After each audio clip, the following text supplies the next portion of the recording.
Apa kamu pernah merasa perjalanan pulang lebih cepat daripada pergi? Padahal jarak yang ditempuh sama saja dengan kecepatan yang sama pula. Simak penjelasan ilmiahnya, namun sebelumnya jangan lupa klik like, subscribe, dan aktifkan tombol loncengnya. Sebelum kita lanjutkan, podcast radio mengucapkan selamat menunaikan ibadah puasa. Mohon maaf lahir batin.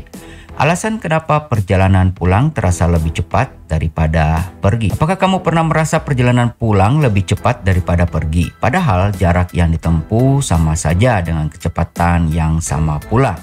Menurut pengajar mata kuliah biofisika dan kompleksitas pada program studi S2 biofisika di Institut Pertanian Bogor IPB, Bapak Hussein Alatas, gejala ini dikenal sebagai efek kappa dalam disiplin ilmu psikologi dan neuroscience.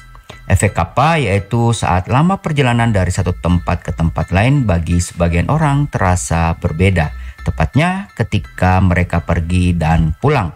Ia melanjutkan secara fisika ketika menempuh jalur yang sama tidak ada perbedaan jarak tempuh antara pergi dan pulang. Namun, waktu tempuh akan berbeda bila kecepatan saat pergi dan pulang berbeda.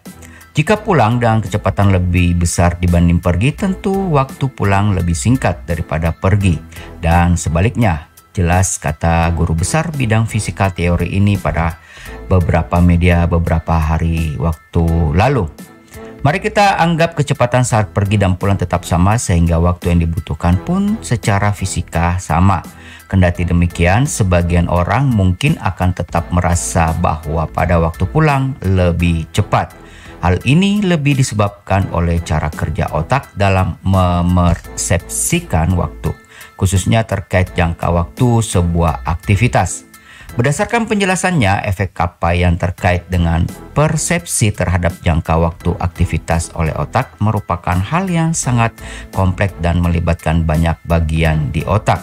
Tidak hanya itu, dalam kondisi tertentu, persepsi ini mungkin saja ikut melibatkan hormon. Persepsi waktu didasari atas informasi yang diolah oleh otak terkait dengan aktivitas yang dilakukan selama perjalanan. Rangsangan dari luar yang diterima berupa apa yang dilihat, didengar, dan dirasakan, serta terkait pula dengan kondisi lingkungan yang menyertainya, terang kata Husin. Semua hal tersebut lantas berdampak pada kemampuan otak dalam mempersepsikan jangka waktu sebuah aktivitas. Selain itu, perjalanan pulang yang lebih familiar juga menjadi salah satu faktor. Kembali ke persepsi waktu yang terasa lebih singkat pada pulang, patut diduga bahwa sedikitnya informasi mengenai tempat yang dituju saat pergi dan diketahuinya informasi tentang tempat tersebut saat pulang menjadi salah satu hal yang mempengaruhi cara otak dalam mempersepsikan waktu tempuh. Hal lain yang juga mungkin berperan adalah jenis aktivitas yang dilakukan selama perjalanan, karena aspek ini terkait erat dengan rangsangan yang diterima. Bila seseorang disibukkan dengan banyak hal selama perjalanan, persepsi waktu perjalanan yang singkat akan cenderung dirasakan.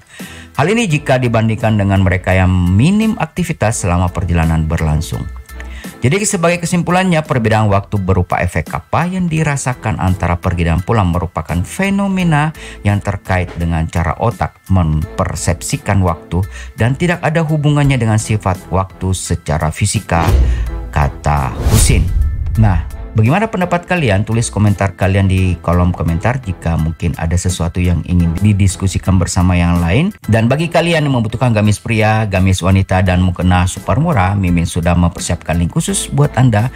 Silakan diintip, linknya ada di kolom deskripsi dan siapa tahu ada yang cocok bagi Anda juga. Dan kami juga sudah menyediakan voucher khusus cashback sebesar Rp100.000 untuk Anda pencinta podcast radio.